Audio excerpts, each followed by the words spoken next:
Hello and welcome. We are the Sisters of the Holy Fiber. This is episode 10. My Yay! name is Devin, also known as Rambunctious Sky on Ravelry. And I'm Heather, also known as Tiny Kiwi. And one day I will stop saying on Ravelry, because where else am I Rambunctious Sky? Nowhere. Anyway, welcome to our show. To our first-time viewers, thanks for stopping by. And to our returning viewers, thanks for tuning in again. So, grab your glue gun and your puffy paint and join us while we craft and chat. So, Puffy paint? I know. This week's, works in progress. I'll get to the puffy paint eventually, trust me. Okay. And my anger. Oh, no. But that's a different segment. Okay. What are you working on? Well, I'm not gluing my yarn. I hope not. So I've made some progress on the Fib and Nerdy shawl, but not nearly as much as I would like. But it's getting there. I'm really starting to feel like this is a giant blanket. Because I'm in it's not that big yet. Which is still daunting that it's going to get up to 500 stitches every row. I really should have thought this through a little bit better. Bigger and bigger. Yeah, and missions are due today. I haven't even touched it. I didn't even think about it. I was like, oh, they're due today. Well, there goes all of my hopes of possibly getting it done. Back of my mind, I was like, I can still pull it off. I'm like, I can't make a hat and socks in a day. That's kind of crazy. I'm not even sure what possessed me to think I could do that in the first place. So, at this point, it's just my owl scarf, my Fib and Nerdy owl. So, that's what I'm focusing on with knitting. What else am I working on? Oh, I've been working on your earrings, but I wasn't sure what kind of glue to use. Uh-huh. So I'm testing one of them. Let me grab it here. Tombow. Anyway, it's meant for scrapworkers who are attaching little metal doodads to paper. Uh-huh. So it's pretty strong and good at adhesing two non-like surfaces together. Like I used it on paper to paper once, and it didn't really dry well. Oh. Yeah. But it was really strong and tacky. It just never really dried when I used it on paper. Because I was trying to use it for paper craft once. Uh-huh. When I was making that macaw. I don't know if you remember that. Uh-huh. Anyway, so I wouldn't use it paper to paper. And it's, obviously, it says metal right on the thing. Metal liquid glue. So you should probably be using it with something metal. But, so I'm trying that between plastic and glass. We'll see how well it works. So I've only glued one of them. So if it doesn't work, I'm not going to cry. So I'm still waiting on that before I add your earring wires to your little potions jar earrings. Cool. And then, what else am I working on? I think that's it. I've got ideas and plans for sewing, but I haven't really even, got a pattern or anything planned yet. So that's not really even a work in I couldn't even call that a real work in progress yet. But I'm curious what you're planning. I got out all of my pattern fabric. Let me put my knitting down and I can show you. It's actually all set out right now.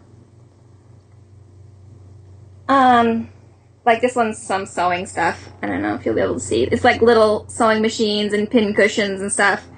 And then I've got some Day of the Dead fabric from after, when it was on sale after the Day of the Dead. Nice. It's pretty. Yeah, I was planning to make purses out of most of this. But I pretty much stick to one purse at a time now. I mean, I still have a lot of purses, but I've tried to pare down because I had a whole lot at one point. Mm-hmm. And I've done really good, but I'm starting to try to think of what I could do other than making purses, because making more purses doesn't really help with my purse problem.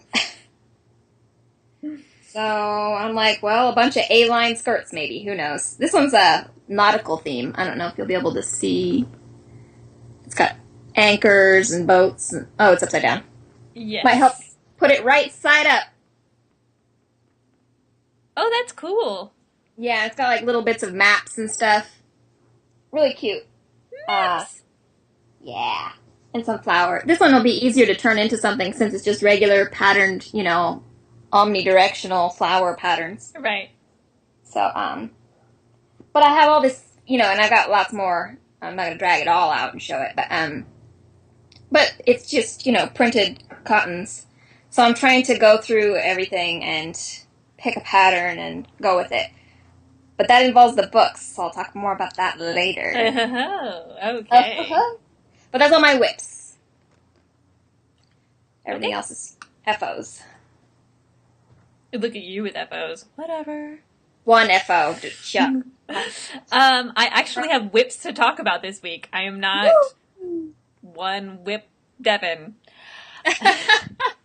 We've been very mono-focused on our tasks, which is good, except that it's kind of boring to talk about. Yeah. So my sleeves are finished. And, yay! They're not exciting to look at, but I wanted to show you anyway. As proof. I want to see the cuffs and the ends. Oh, okay, here's the cuffs. Yay! Hold it. Hold it. I want to see where the ribbing meets the rest. You want to see the okay? Yeah, I know it sounds boring, but I want to see. No, if you want to see, other people do too. I'm just curious. I really am liking that color more. It really goes good with your skin tone. I was kind of nervous about it being too 80s pastel, but... And did you want to see the sleeve cap? Yeah, sure. Ooh, sleeve cap. Ooh, fancy sleeve caps. Better than an arm cap. I'm still laughing about that. I know. I envision, my arm being something bulgy or something. I don't know. Like a Barbie arm. So now I need to block that, and that's why it's been sitting there, because I haven't had the time to clear out a safe space on the floor where I know the cats won't go, and block. So I didn't notice. Are they cast off? Yes. Okay. I couldn't tell. I wasn't paying enough attention. Oh, they're cast off, but they're still attached to the ball because I'm not entirely sure that the cap is going to fit. I think it will, but because I had some wonky row gauge stuff happening, I decided to not cut the yarn. And I'm going to block it, and then I'm going to pin the pieces, and then I'm going to pin the sleeve cap. And if it fits, then awesome. And if it doesn't, then I'll have to do math. Goodies. It's a good thing you're not bad at math. You certainly had to do a lot with this sashiko pattern of yours. Yeah, if you want to knit sweaters that fit you, then, you have to be willing to roll with it. So Yeah. Yeah. Okay, so that's one thing that I'm working on. This is going to be my class for this month. I'm not planning on really making anything else. It's just a dishcloth.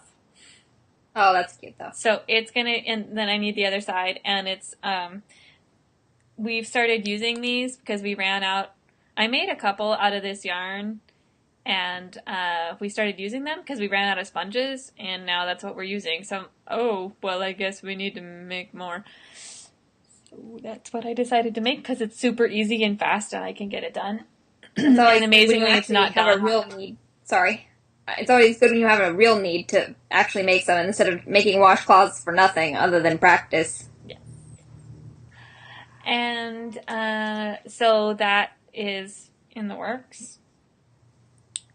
Even though it should be done already because it's super easy, but I get distracted because I'm like, this is boring. Yeah. Here's my bookmark. So you've made such progress. Coming along. Yeah, well, when the sashiko got kind of in that place where I needed to block, I hadn't cast anything else on, and so I was like, hey, cross stitch, need to do that.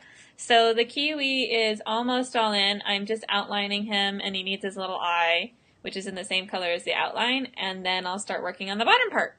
So I thought this was going to take me like a couple hours to finish, but it's taken, I probably worked 4 or 5 hours on it, and I forgot that cross stitch takes a little longer than it looks like it will. My stitches are not even. I'm not a great cross stitcher. I haven't cross stitched that much, and I'm just like, I don't care. Just finish it, Devin. Don't rip your cross stitch out. Just keep cross stitching. I love you. And then I just cast on some socks. So you know I've been talking about socks for like 4 weeks. I finally cast them on. So I looked up the number that I needed, and while I was waiting for some files to convert themselves, I cast them on. So these are going to be for my partner. She doesn't know that I'm working on them. I'm kind of hoping that I can keep them secret, but I might not be able to do that. They are the same. This is the leftover yarn that I used to make her other pair of socks. So I know she's okay with the color. And is this those zigzag ones? Yes. The orange? Yeah. Yes. That was, I made the herringbone pattern socks from Knitting Around the World in Knitted Socks, Around the World in Knitted Socks, something like that. We'll link to it in our show notes. And so this is not going to be something that I need a pattern for. I just want something that I can just kind of go on. And I'm going to knit the cuffs and the heels in this orange, and then the body of the socks are going to be striped. I think I have about the same amount of orange and gray, but I'm not really certain because I didn't weigh it, and I'm lazy and didn't get out my weigh thing, so I'm just going to kind of wing it. My plan is to knit the cuffs of both the cuffs and the heel, and like turn the heel and get the foot started of the first sock, and then do that with the second sock, and then see how much yarn I have left to know how much I can stripe the foot. So that's the idea.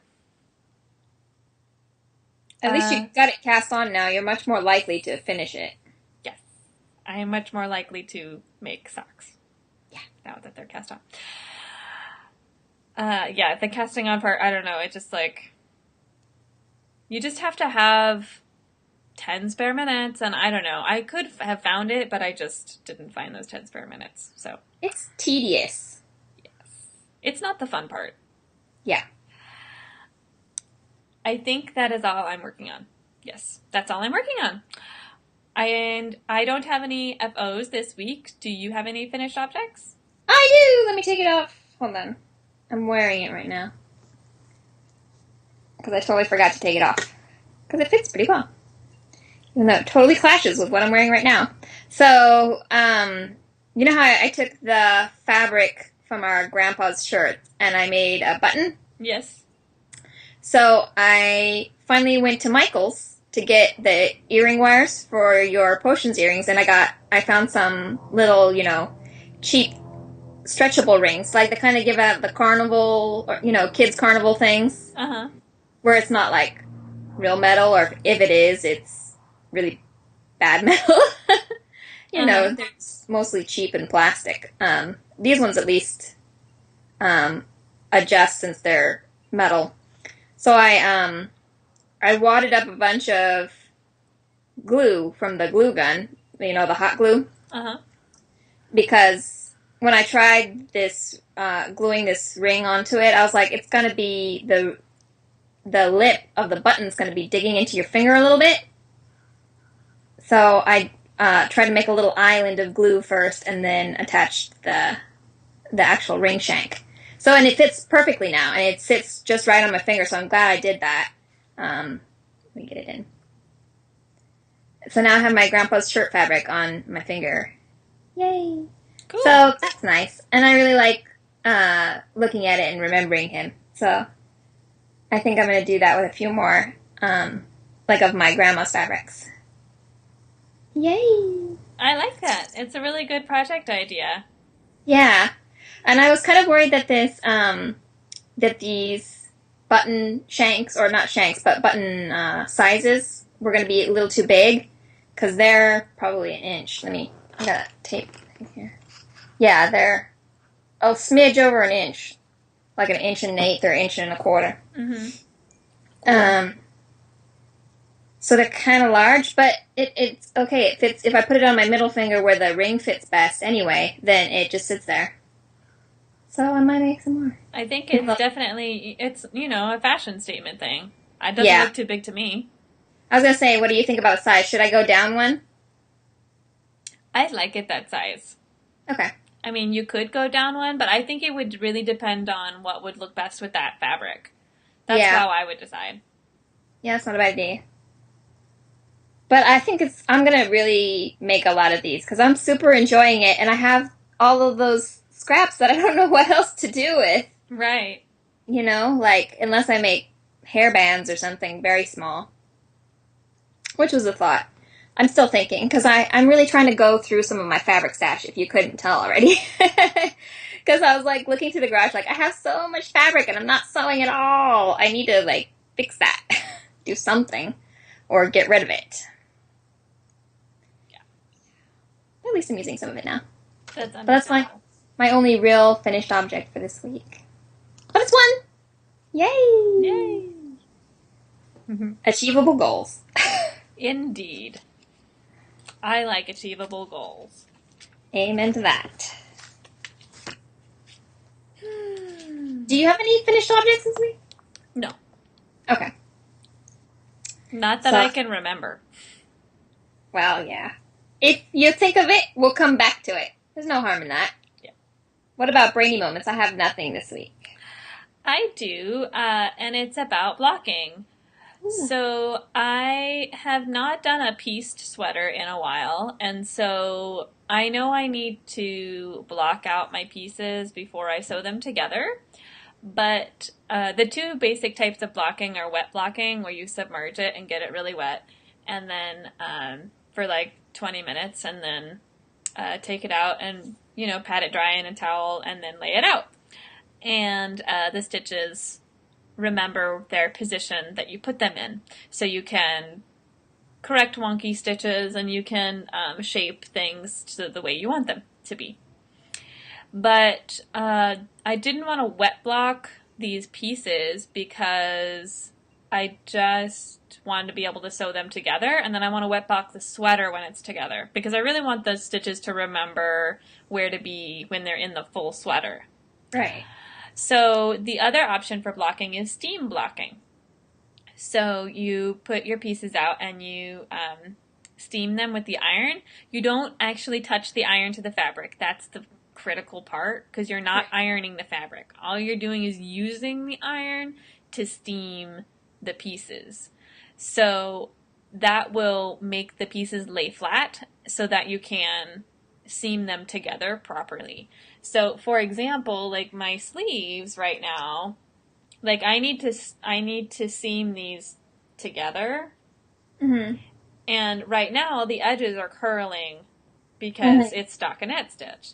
So when I steam block them, they'll stay flat so that I can seam them together. And it'll stay, but it won't be as much of a memory stay as if you wet blocked it. So, so that's what I'm planning on doing, and I'll let you know how it goes next week. I did a little research online, and it looks like that's kind of what some other people do as well when they're piecing sweaters. Okay. So we'll see how it works. I've never steam blocked anything before. I mean, I know the theory behind it, and I've done that for fabrics and things to kind of relax them, or interfacing, where I don't want to actually iron on it because I'd get glue on things, But you still have to get the fabric kind of wet so that it's not, well, just so that it relaxes in the same way. But, yeah, I don't know. Like, I'd be kind of, I just don't know. I'd want to get my iron out for something small, but you're doing larger pieces, so it makes sense. I guess once I do something that's larger, maybe I'll teach myself how to steam block, but I like the theory behind it. Yeah, and you can pin out the pieces in the measurements that you want before you steam block. So you measure and then measure, pin, and then steam.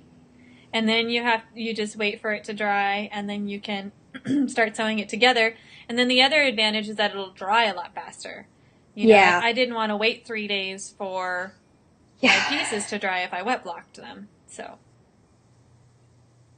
so that's my brainy moment for this week. I hope that it helps somebody out there who might be thinking about piecing a sweater together, piecing anything together. I've never done it, so I like knowing about it. I've barely blocked anything, to be truthful, because most of the things I make don't really need blocking. You don't need to block a washcloth unless you're really crazy. So our next segment is shiny. Do you have any shiny this week? Yeah, I got so when I went to Michael's, I should have taken it out of the bag. Oh, I'm so bad about remembering about taking things out of their plastic bag. I always try to keep things organized in bags, so sorry for the crinkling, guys. So, I bought a couple other potions bottle sizes. Oh, fun! Yeah. And they didn't even have the small ones that I had gotten before, so who knows where I'm going to get more.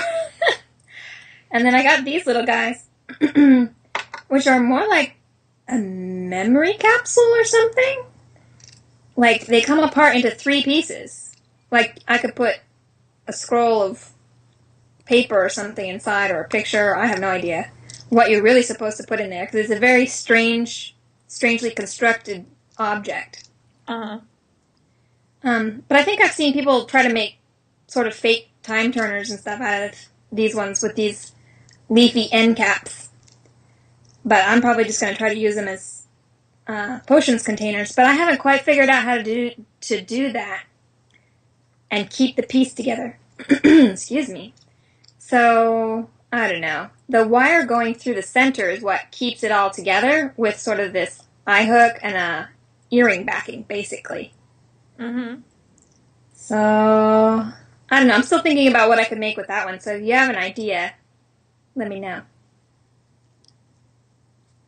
But I'm excited to get other sizes of potions jars. I'd really like to get a wide variety, so I might have to go online and buy them. I haven't really looked around anywhere to see who's got what, but that's a thought. It sounds like fun. And it's something new. Something new and fun to play with. Yay! So what else did I get? Oh, I got some more yarn, if you could even call it that. It's crochet thread. It's that really cheap stuff that you make like doilies and stuff out of. In black? Yeah. But hear me out. So I was starting, what's the name of it? You see this eyebrow? You see this eyebrow? I know, I'm probably making a vein in your head twitch or something. I know, I always pick black yarn because I'm crazy. But it makes a really good contrast for other yarns, especially if they're vibrant. It helps tone them down a little. But anyway, I needed another spool of this because I had some and I wasn't using it for anything. So I started trying to teach myself, Fair Isle, kind of. Based on the tracery pattern from the unofficial Harry Potter Knits mag. Uh-huh. I don't know if you remember that one. It was a vest, a big vest that looks like stained glass. And I was like, I really like that. I've seen it before where people use like a solid color to go, to sort of surround and frame some kind of crazy variegated yarn, And it helps tone down the variegated yarn so it's not so, bazanga, so. But then I end up working with black yarn again. Anyway, so I liked my swatch so much that I told Tracy I would make them into wristers or wrist warmers for her. But I didn't really think it through that I had doubled this yarn to make it thicker because I was just using it as a swatch to practice a technique. So I didn't really think I was going to keep it, and I ran out of the yarn pretty quick. Because it was totally not even meant for that project. I'm using it with some other, I think it's a worsted. Totally don't really go together. It's this kind of crazy project born out of a swatch I couldn't let die. So, where is it? I want to see. It's in my giant whips bag. I thought about it, but I was like, I'm not going through that whips bag. Okay, well, I want to see it next week. Gigantic whips bag. It's like one of those huge Ziplocs that's 50 gallons. Okay, maybe not 50, but one of those giant ones for holding soccer balls or something. And that's my real whips that are totally not all in Ravelry. Sorry, Ravelry. It would take me too long. I only add them in when I'm actively working on them. So, at least I can finally finish that project for Tracy now, though, if I ever get back to it. No, now I have no excuses, basically. Because before I had no yarn, so I could say, "Oh, I don't have any I yarn." don't have any yarn. Yeah. But But once I now get you that project do. done, then she'll make me something in trade. So, yay! And Tracy's creative, and it would be fun to trade with Yes. her.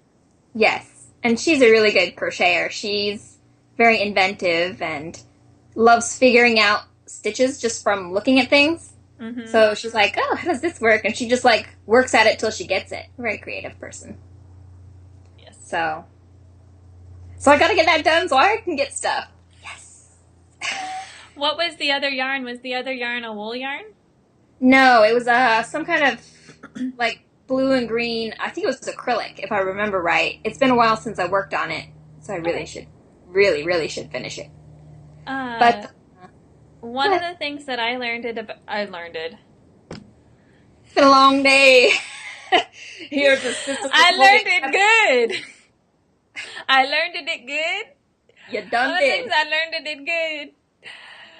Moving on. About stranded knitting is that yarn with some kind of wool in it or wool yarn helps when you're doing stranded knitting because of the stitches, the wool like holds itself together. Mm-hmm. So you can obviously do Fair Isle and stranded knitting in whatever yarn you want. But it just tends to be a little bit easier if you do it in a wool yarn. But that's really cool that you're trying, learning a new technique and trying it out. Are you holding the two yarns, like are you holding two colors, like one in one hand and one in the other? I believe so. It's been a while since I worked on it, but I believe that's what I was doing. At one point, I was doing it in both one hand. Actually, I think that's how I ended up doing it. Because what I was really trying to teach myself was not stranded knitting, but it was how to weave as you go along in the backs. Because I hate floats. And that's the thing that really keeps me from color work, is I hate floats like you hate pooled knitting. I hate them. Why? I don't care if they're this long. I have to tack it behind something. So, but that's harder because the instructions that I had were from a really old version of Reader's Digest, what is it? Complete Guide to Needlework. Like, I have like the 70s version or something, and the directions for weaving it are really poorly written. We should have ran that by an editor a little bit better. But I think a lot of knitting books and stuff like that are kind of like that. Sadly, where did the editors go for the crafting world? Who knows? But so that's what I was doing, was basically trying to practice that, which is why I didn't care what my yarns were and why I used the cheap stuff that I didn't need. Why I ran out of yarn. I can't believe I had to buy more yarn of that yarn that I didn't even like.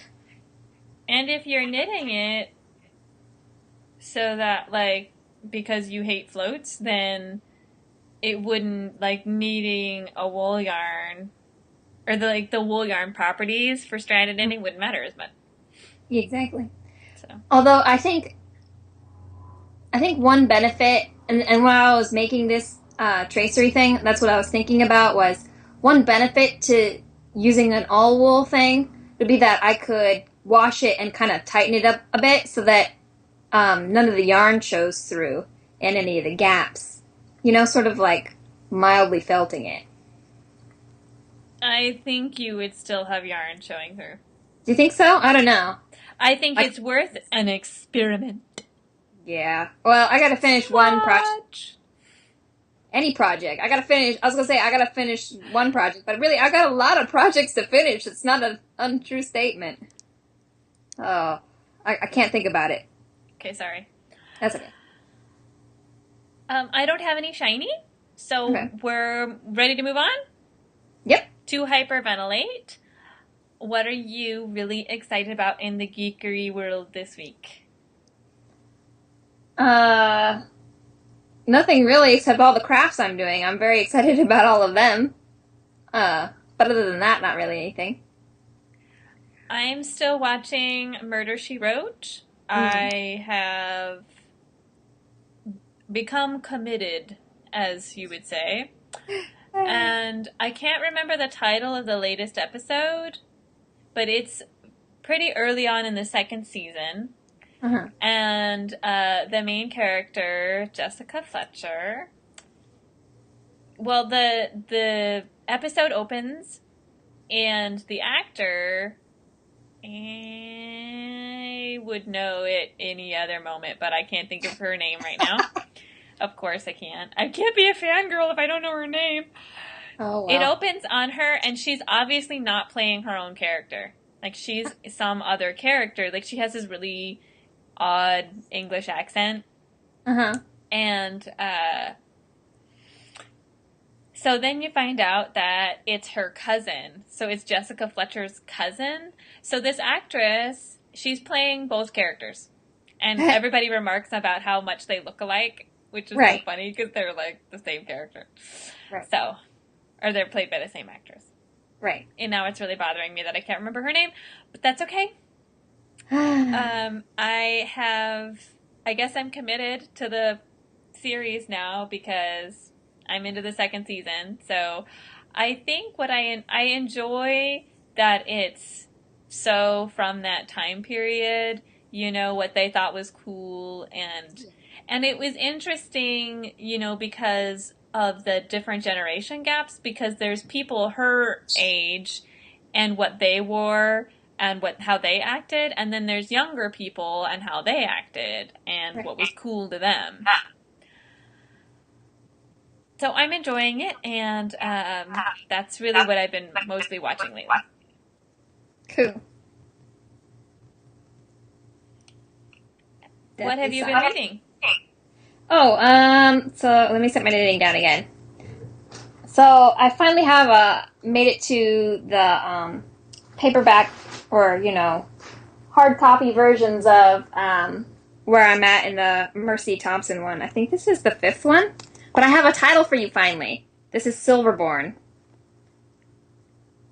And I think it's funny always how the cover artists always try to jazz things up. It's like, she's always covered in tattoos. The only tattoo that the book mentions is one. And it's small. I think it's funny. But I know they gotta sell the book, so anyway. So, working my way through that series. I think this is the second to last one, so I think I only have one more to go. But they really are like a sneeze of a read. I pick it up and I set it down and I'm done. So I stuffed it in my purse because maybe it'll slow me down a little bit if I have to read it in small chunks. Otherwise I just devour the whole thing and I feel like I kind of missed out because I read it so fast.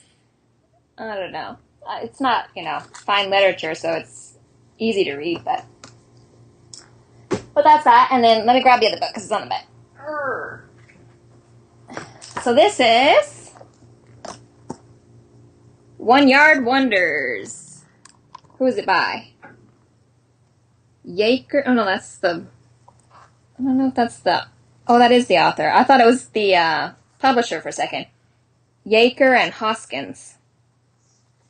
That does sound like a publisher name, though, don't you think? Yeah. Anyway, so this is a sewing book, which I got out because I'm looking at all that fabric trying to figure out what I'm going to make. And this is the book that I used to make that purse of mine out of the rose fabric that was duck cloth.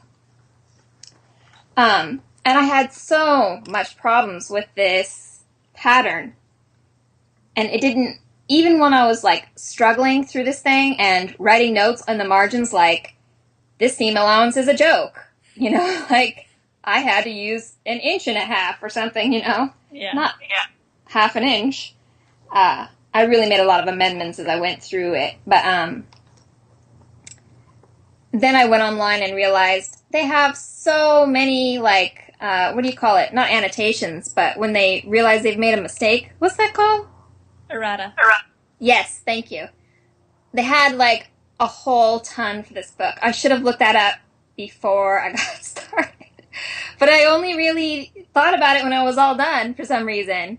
You'd think after struggling just through the list of materials I would have figured out, maybe I should check online, but I didn't. I forget to. Uh, so the purse came out okay, um, but the instructions were bad.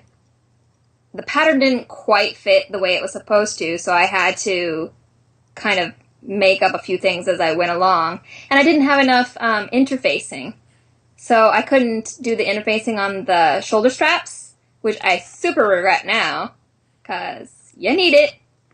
But as a first purse, or second purse, or third purse, okay, yeah, it's not my first purse, but I don't even remember how many purses I made. But as one of my first purses, it's not too bad. So, and I also didn't pre-shrink the interfacing on it, which I regret now, and I can see why. You also need to wash interfacing, which seems kind of counterintuitive, but it's entirely true. And this is totally tangenting now, but on one guy's sewing blog, was it Male Pattern Boldness, or yeah, it's like playing on the word male pattern baldness, but it's boldness, I believe. I'll have to link to it because I'm not entirely sure of the title. Anyway, he has a sewing blog, and he was talking about pre-shrinking interfacing and how you could do it because he was doing shirt collars that came out all wrinkled once he washed them. Oh. And they looked horrible, and I can understand why he was, like, upset, like, to, you know, sort of basically ruin the shirt, because you can't iron it out. You know, it's glued on. So that's how I learned about steam blocking interfacing too. Not blocking, but like if you can't pre-wash it because it has too much glue or whatever, you just take the iron to it. I guess it should have gone in Brainy Moments, but I didn't even think about it. You take the iron and you steam the heck out of it to help it shrink and basically pre-wet it so that it doesn't warp as much when you actually attach it to your real fabric. So, and I tried that once in a small section, and it worked pretty well, but I couldn't really tell because it was small. So I'm hoping that I can get a bigger piece steamed out and see if that works. But honestly, unless I really think that the glue is going to get on everything when I wash it, which is a real concern, I would just pre-wash and pre-shrink all of my interfacing forever. I learned my lesson. I spent so long with that purse and to have the interfacing ruin it.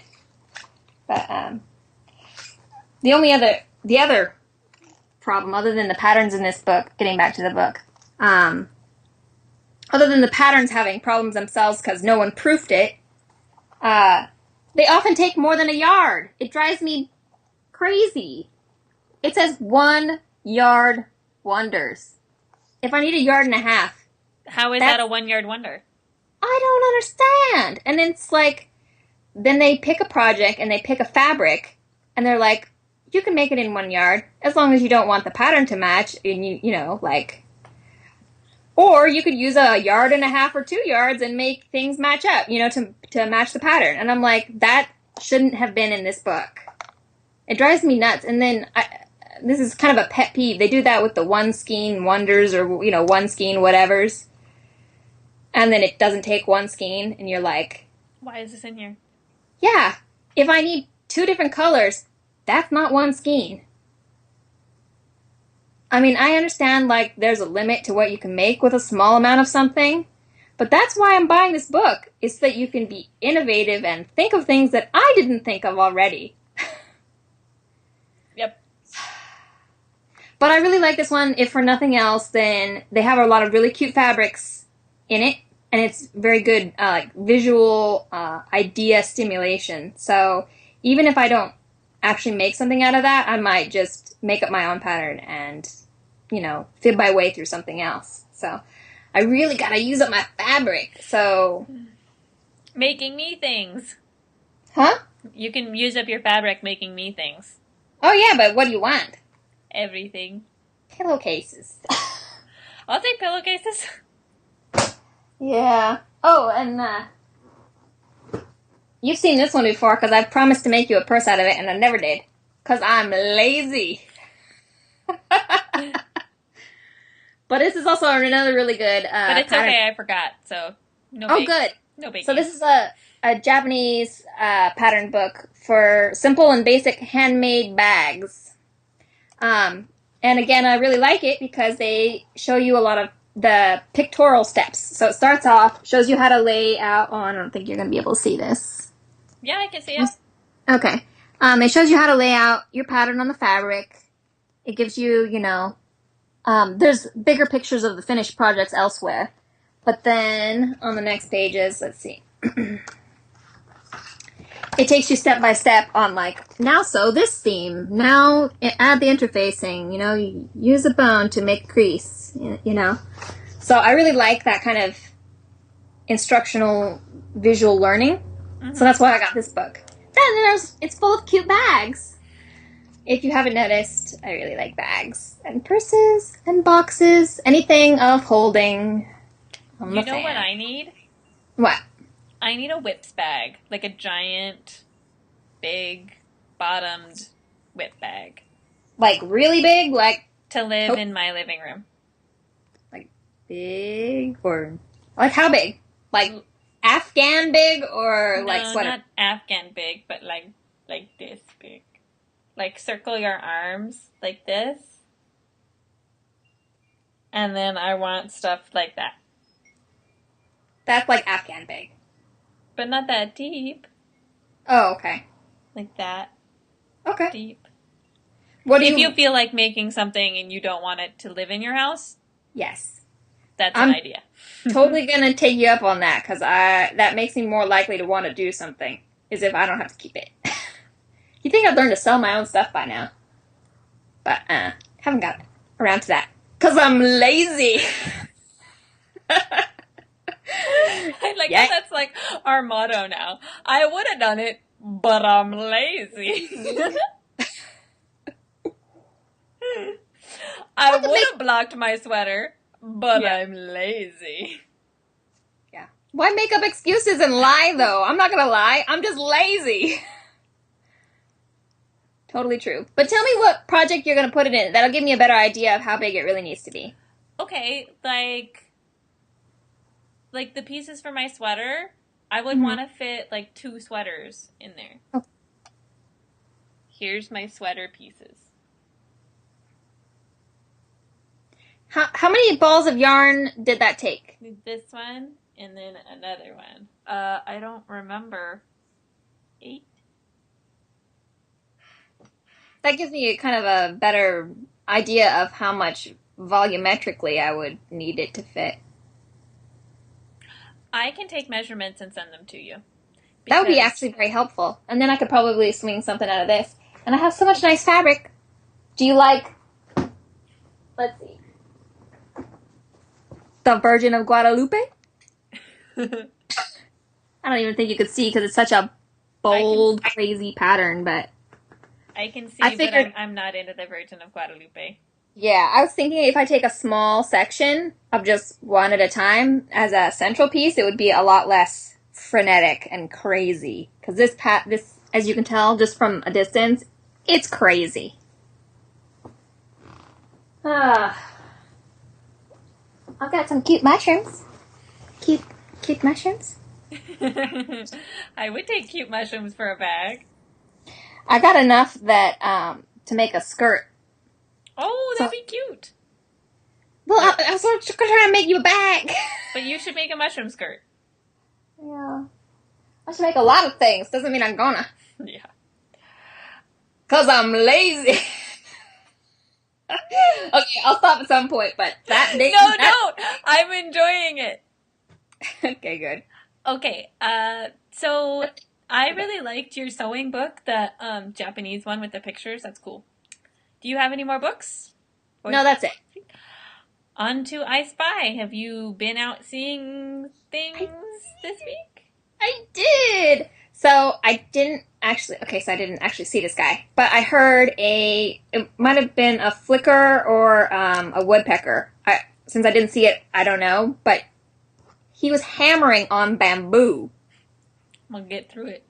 Yeah, I was like, You're crazy. I was like, maybe he's actually just doing it to make noise for mating purposes or something, because it was, very resonant.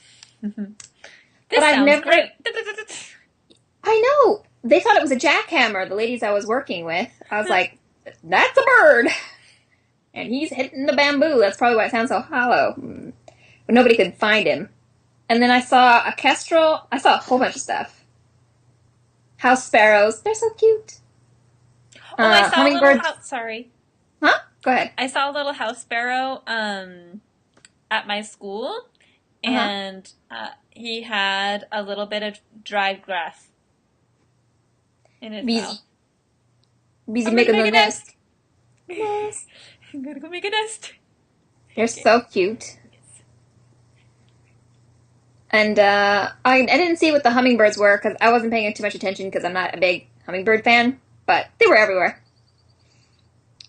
Speaking of hummingbirds, I finally went over to Dad's and put up his hummingbird feeder for him because he was being lazy. It's hereditary. Oh God, I'm doomed. So, yeah. But at least it finally got done. So hopefully in a week or so we'll see if he has any luck. And then the last thing I saw were a couple of red-tailed hawks who were having a disagreement. And there were actually 3 of them. So it was probably some kind of mating disagreement. But I saw a whole lot because I started volunteering at a historical garden. So when I was out doing the gardening work, that's everything I saw. It was a very busy, chattery day. The birds were, like, going crazy. So even in the middle of the day, I was like, yay, I can finally see somebody. Finally have somebody to talk about. What about you? Yes, everybody in my neighborhood has... It's been pretty warm around here, and everybody's been... Oh, sorry. Oh, gosh, I am just winning. Now my needle has dropped stitches, and that's okay. I my camera. Okay. I think I hear a bird in the background of your stuff anyway. Oh, can you hear him? Yeah, sometimes when he hits the high note. Yes, he's going... Yeah. Like the best part of the car alarm. So I've been hearing a lot of other birds. Like I spent some time out on my porch and I haven't been able to see them, and like I said, like I can't identify by call, so I don't know what they are.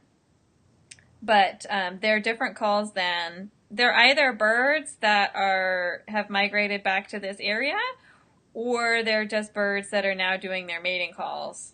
And that's why I haven't heard these calls before. So we have a couple of juncos now who come to our porch and they like it there. And we got a little bit of wild birdseed. Oh. And because the juncos are ground birds, we just kind of toss it on the ground, Yeah. And so now we got somebody else that came, another ground bird. Yay. And I am not sure what it is because I'm pretty sure it's a female and she has like no coloring. She's just kind of brown, So I looked her up and I think she might be a towhee. Oh, okay. I don't know. I don't think she's a sparrow because of the tail feathers. The tail feathers were much longer than a regular, like a sparrow type. So this is... Doesn't the towhee have like a red rump around his vent? Or is that somebody else? I don't know. Yeah, I think This is the towhee. No, that's somebody different then. Who am I thinking of? But this is the kind of coloring, just like not very... But I don't remember this eye coloring, so I'm not really sure. Sometimes some birds do have different eye colors based on whether they're mating or not, or whether they're female or male. Yeah. But see, like grayish brown above, buffy brown below, pale bill set off by black face. Like, pretty nondescript bird. Yeah. But I think it's the same bird that my partner saw today, and she said he would, like, this bird was in our, because we have, like, this little, it's like dirt, but there's, like, leaves because leaves from I sweep, and then I just leave the leaves from our oak tree out on this little area, and we also have some bamboo leaves that fall there. Mm-hmm. And so apparently this bird was, like, in there and, like, scoot, scoot, scoot, peck, peck, peck, scoot, scoot, scoot, peck, peck, peck. scoot, scoot, scoot, peck, peck, peck. How funny. So, Dig I'm in the pretty leaf. sure it was Satohi. Ah. So that's who I saw. I haven't been out hiking, so nothing super exciting. Ear Party is our next segment. What have you been listening to? So I got the CD from Bourbon Princess called Dark of Days, so I've been listening to that.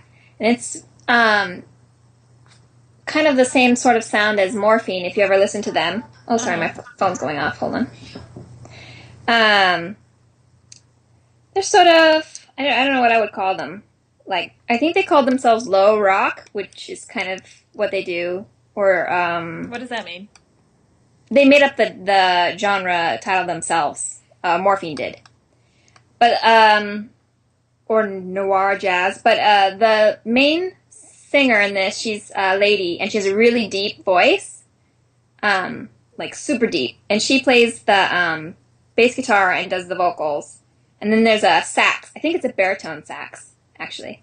And a drummer. And then they occasionally have other instruments. But it's mostly just, like, super deep sax and bass. Like, cool. And her like, smoky, deep vocals, you know? And it's kind of like rock, but slowed down. Like, way slowed down. It's kind of hard to define them.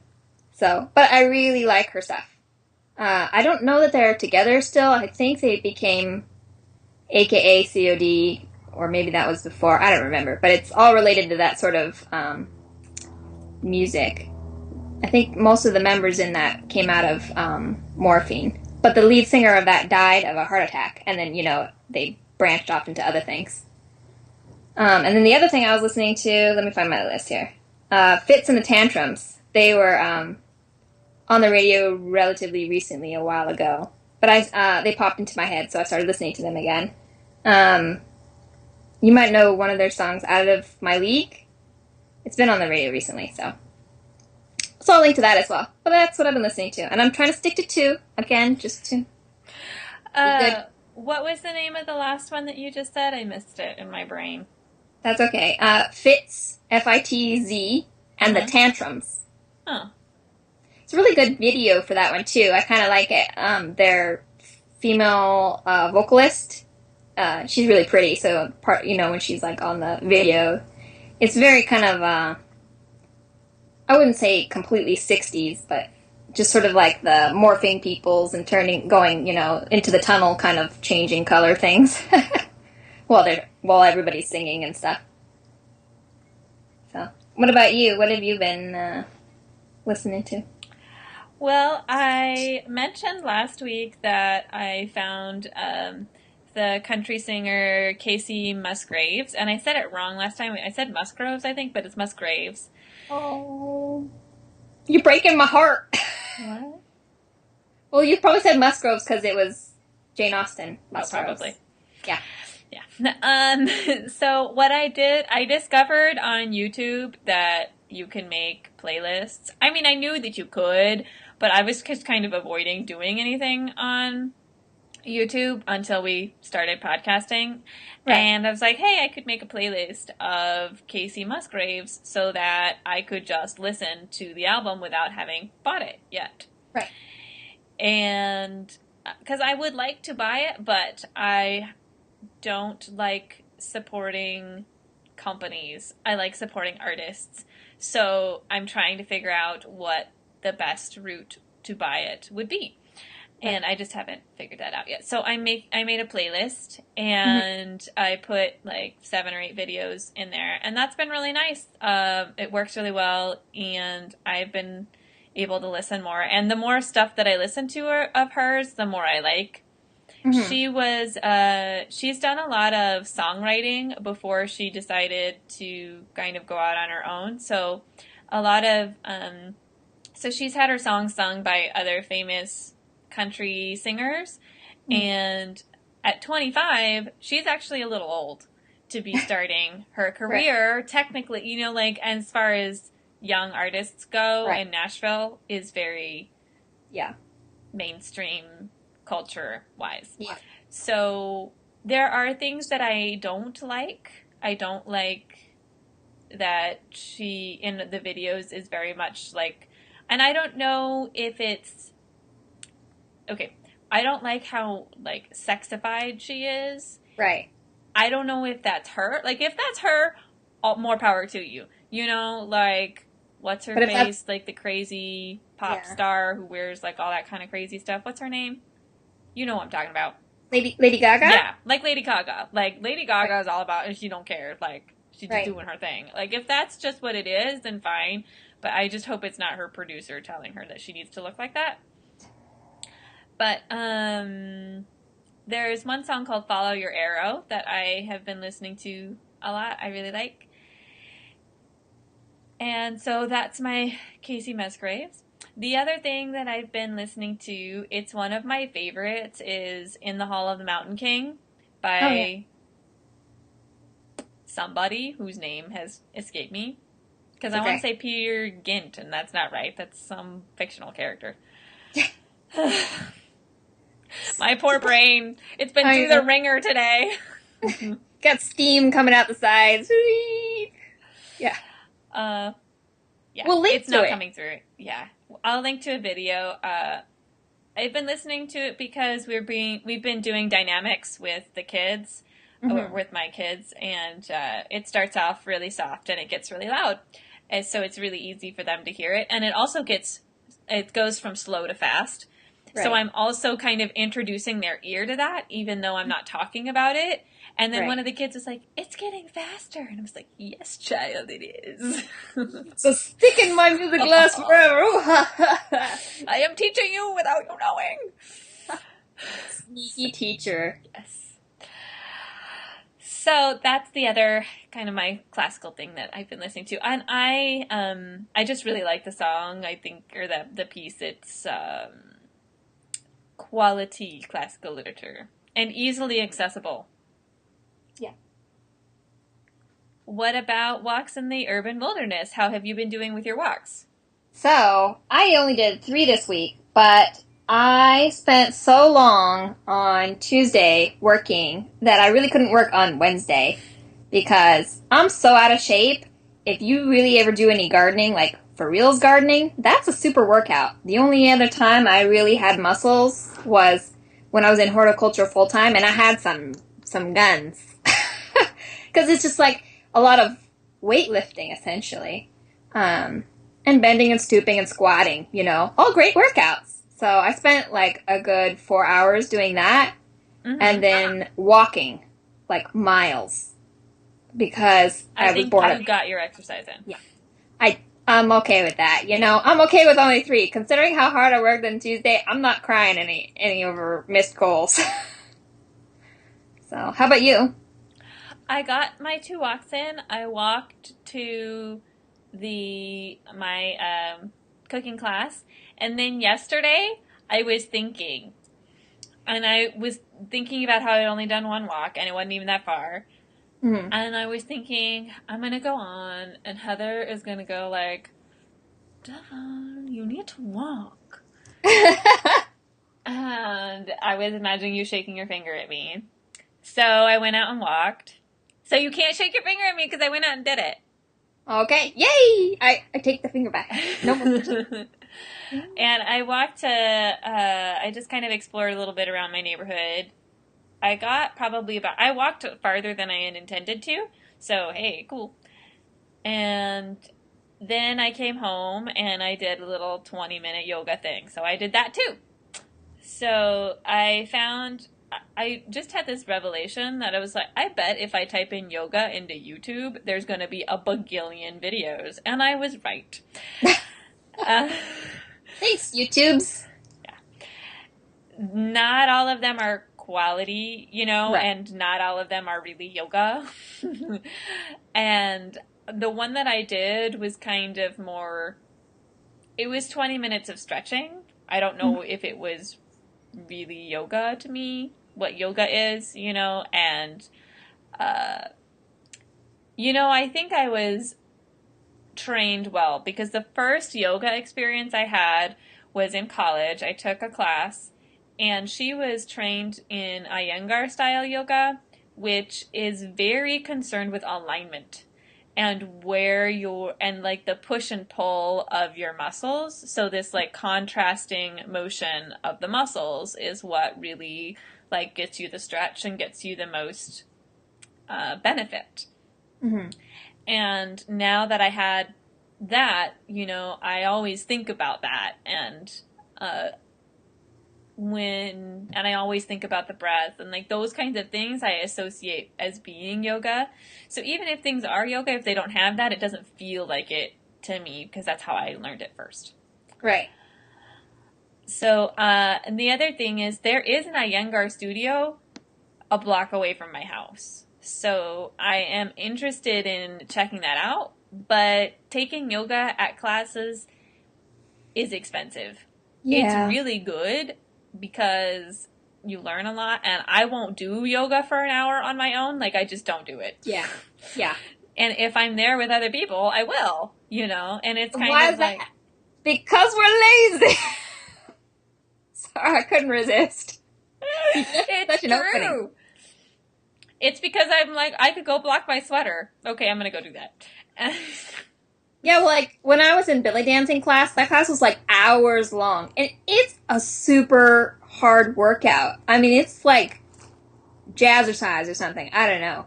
I would never have gone so long if it wasn't a class. I was collapsing at the end. It was so much work. Yeah. And I would never have pushed myself if there wasn't, like, a reason to be working so long, so... And that's the power of the community, you know? Yes, and yes. So that when I pay for classes, you know, that's what I'm paying for. I'm paying for that access to the power of the community. Well, you know, you could just take it for a month, not take it for a month, take it for, you know, like split it up so that you kind of have the momentum of taking a class to keep you going for a little while, and then you go back to the class for the discipline, then go back to being cheap, and then go back to the discipline. You know, like break it up somehow. Yeah. That's a good idea. They have a beginner's class on Saturdays, and, you know, the other thing is Saturdays is my day that I do stuff, so I don't know. We'll see. But I am happy that I met my goal this week, and I'm going to stick with that for my goal for next week since I barely made it. And I want to have goals I can be successful at. Amen to that.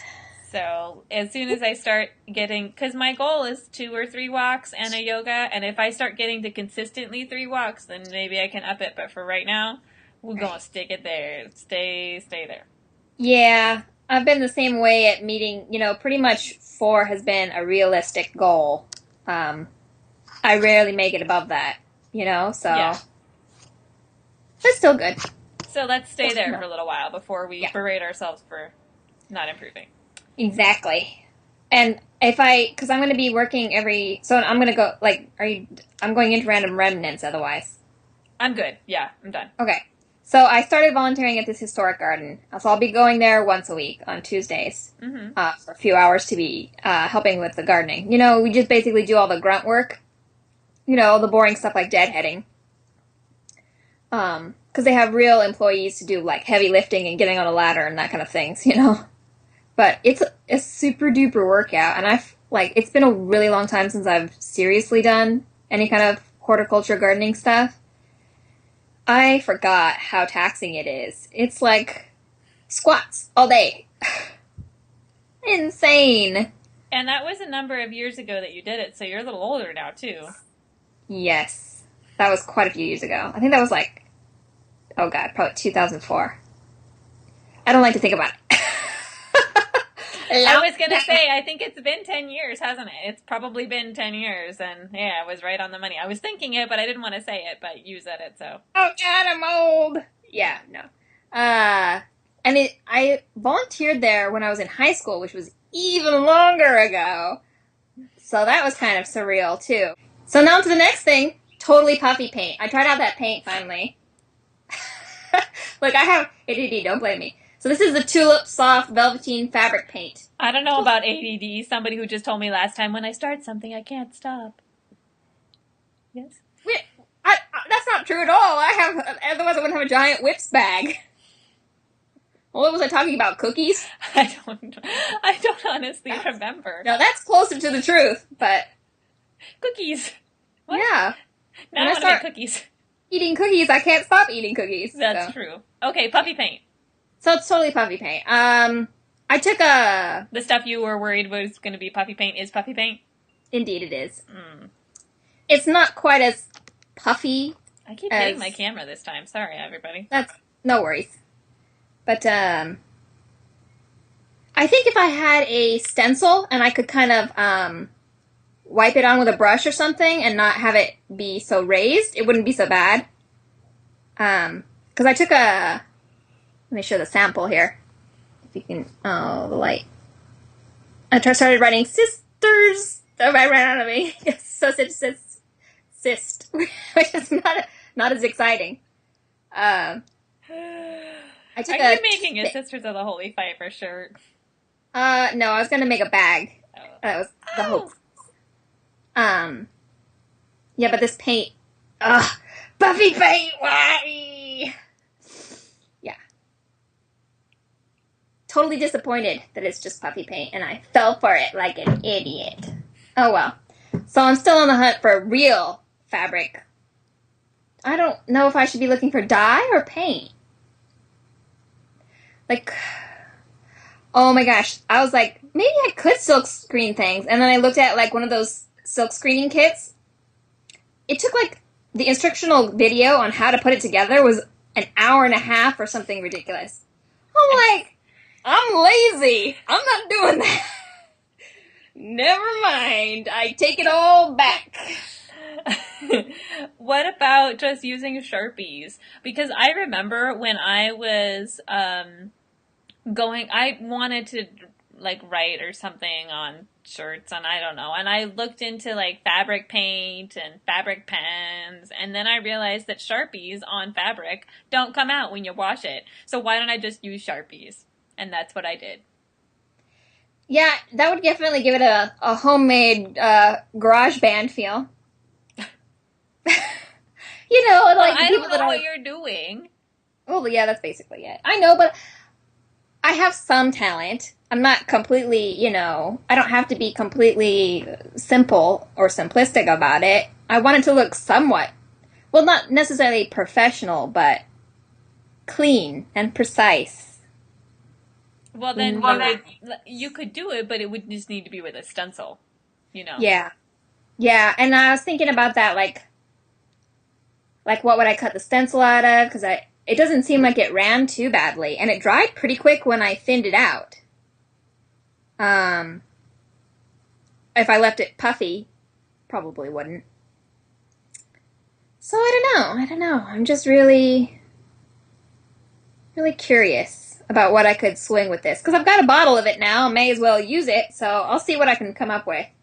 I still haven't done the iron-on letters. I looked up a tutorial on how to put them on.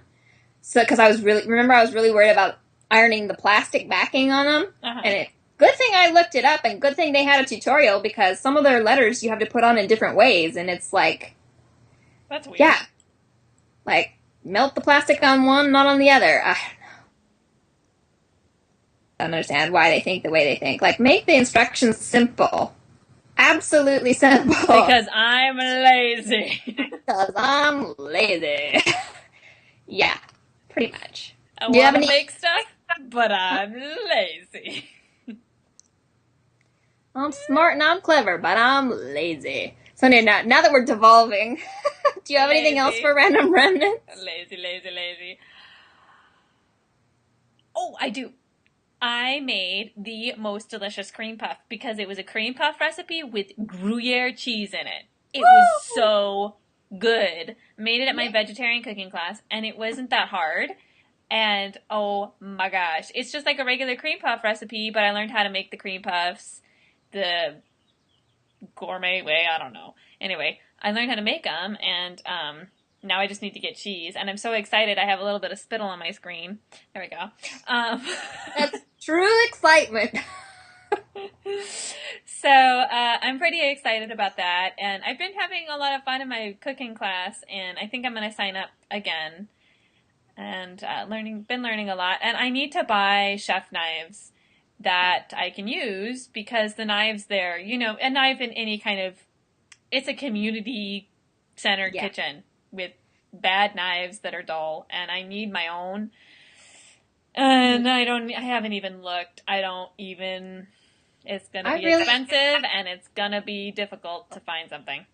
No. You can get a decent one at Target. You just have to get the ones that are like $80 for a set of 5 or something, And that covers most of what you could possibly need. Like I got a set that are really good, steel, at Target. Yeah. And they, if you want, they sell them individually at fancier places like Sur la Table. But, if you only want one, I guess that's the way to go. Yeah, and that's kind of how I wanted to build it, just one at a time. I don't know what kind of brand I'm going to like, so I figured I might as well just buy one and see if I like it. Yeah. So we'll see. That's down the road. Yeah. So that's my random remnant for today. I have a story about that, though. Oh, okay. So I totally have my kitchen knife set that's a decent knife set, and I know how to sharpen knives because I learned how to sharpen things when I was gardening, because you have to sharpen your clippers yourself. So that was part of the skill set that I learned. So I have these knives. I maintain them all myself. And so I met this guy. This is a long time ago. Really long time ago.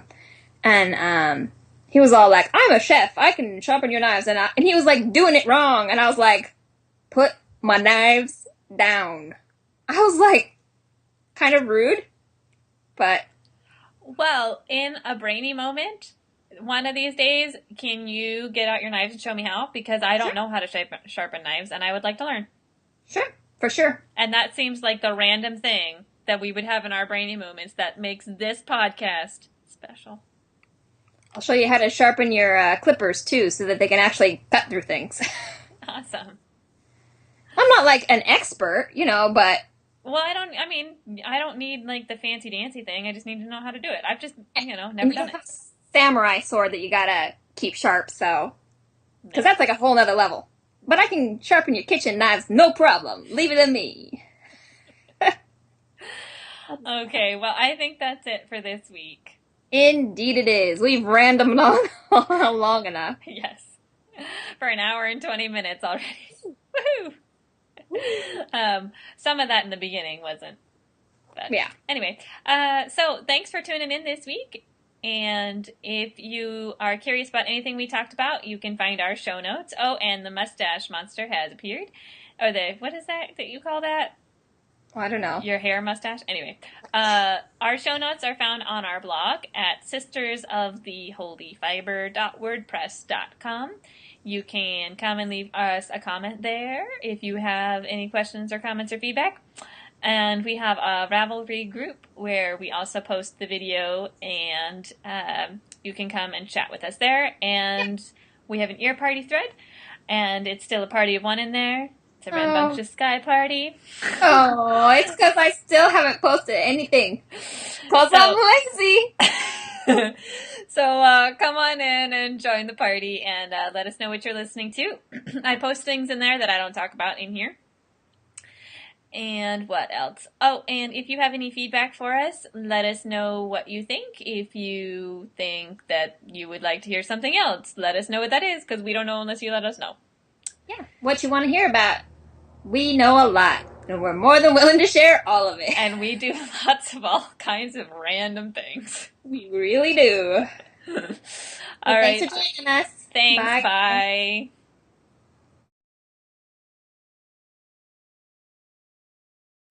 A BRB. BRB. She's a BRB. You look like a deer in the headlights. Let's try that again. You're like, oh, sweet God. Thank you for holding. Please continue to hold. Someone will be with you in just a moment.